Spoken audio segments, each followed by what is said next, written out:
Suami Susi, asisten rumah tangga Verdi Sambo meminta sang istri berkata jujur kala menjadi saksi di persidangan pembunuhan berencana Brigadir Yosua. Suami Susi meminta sang istri tak perlu takut berkata jujur. Masalah ini nggak pernah cerita istri saya. Jadi anak saya lihat di TV itu, nonton TV kaget, saya punya istri saya ikut terlibat itu loh, kemarin sidang itu. Kaget ya Pak? Ya kaget lah, apalagi sidang begitu dibentak-bentak ya gitu kan. Namanya perempuan ya takut lah, ya kan. Ya kalau saya itu ngomong ya jangan bohong, orang itu nggak usah bohong. Apa adanya yang jujur. Orang jujur itu penting ya kan. Kalau orang nggak jujur ya hancur lah. Karena tinggal siapa yang terlibat ngomong aja, nggak usah takut ya kan.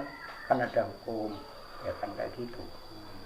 Harapan saya kayak gitu, tak suruh jujur aja jujur, nggak usah takut sama siapa-siapa, nggak usah belain siapa-siapa, bela anak lah, keluarga kan gitu.